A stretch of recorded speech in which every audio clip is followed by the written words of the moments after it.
My boyfriend and I lost power during a storm, but out of all the candles in our house, he chose to light the one my late sister made for me the day before she died, and now I don't think I can ever forgive him. I, 24F, need to start with some background about my sister. 2 years ago, my sister was unalived in a car accident. She was riding with a friend to the mall, the friend's parent was driving, and teenage boy plowed through a red light while texting on his phone and hit the car my sister, Carrie, was in.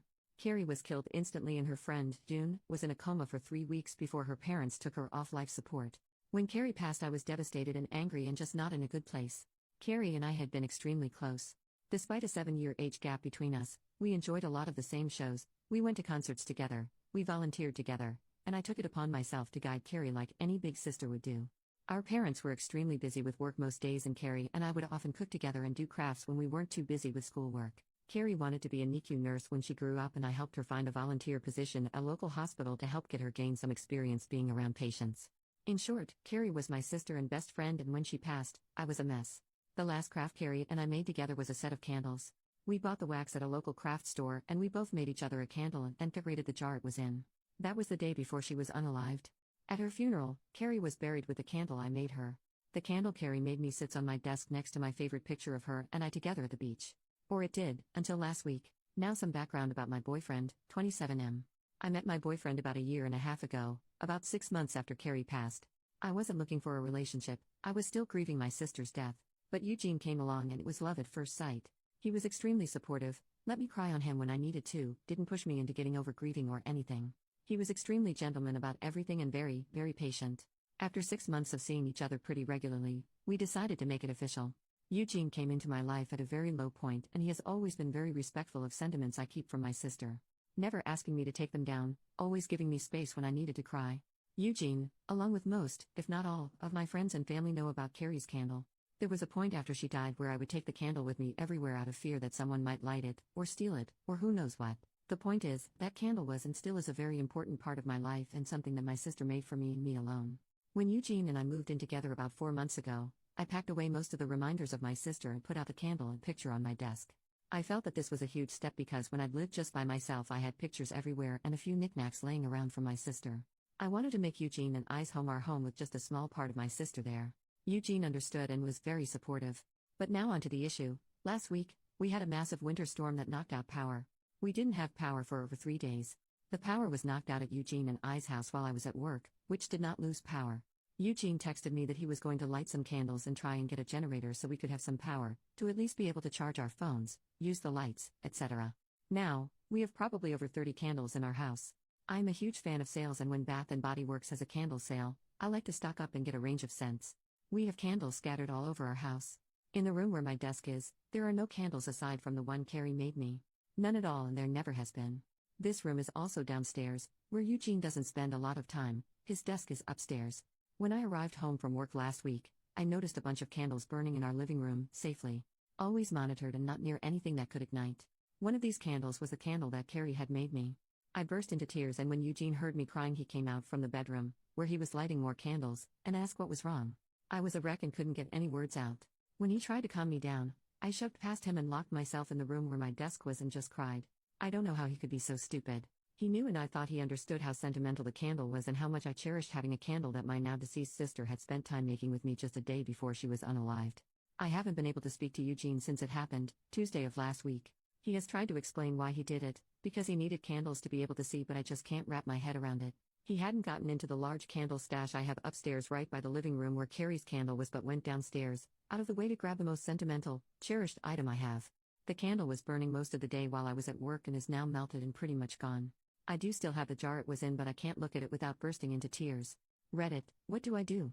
Eugene says it was an accident, but I just don't believe that. He said he was getting around to lighting the candle surplus we have upstairs but just hadn't gotten there yet, after being home about 6 hours alone with no power. I am heartbroken and feel like this is a major slap in the face. I feel disrespected. I feel like he disrespected my sister. I just don't know what to do. I don't feel like I can forgive him for this. Can or should I try to work past this? Relevant comments. Commenter, I would absolutely end a relationship with someone over this. He must be a complete emotional idiot to think that this candle should be treated like any other. Also, I like how he tried to walk it back from I needed candles and there was one, to it was an accident. How freaking stupid he must be to think that this would be acceptable. Seriously, end it and don't look back. OP, thank you for your response. I really don't believe it was an accident. From the living room to my desk room, there are probably 7 to 9 candles out, in plain view that he would have had to pass, 3 of which were lit when I walked in. I honestly believe he did it on purpose. Thank you again for your response.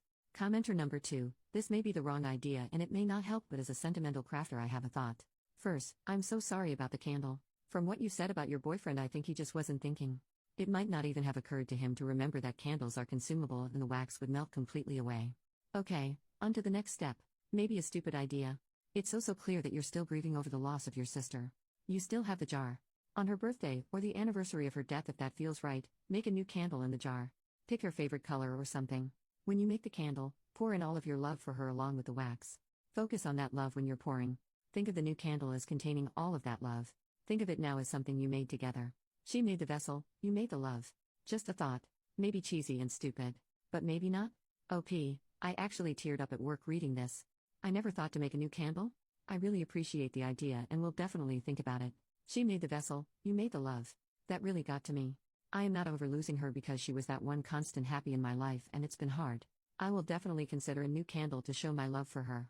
Commenter number 3, has he apologized sincerely or just blown it off? The magnitude of his remorse should be your guide in how to take this. If he was just an absent-minded dolt, yeah, a mistake. But a more deliberate action would have him showing little to no remorse. He actually has not apologized but instead tried to defend his actions by saying he needed the candle for light and then moved on to saying it was an accident. But thinking back, I don't think he has apologized for it at all. Update, 20 days later, a few people have PM'd me in recent days asking for an update, so here it goes. My original post was the day before Thanksgiving. Eugene and I had planned to spend Thanksgiving with my parents, but that did not end up happening. On my way home from work, I stopped at a local craft store to pick up supplies to make a new memorial candle for Carrie. Thank you to that one commenter for the amazing, heartfelt suggestion. My parents and I spent a day remembering Carrie and making a new candle using some of the wax from the original candle.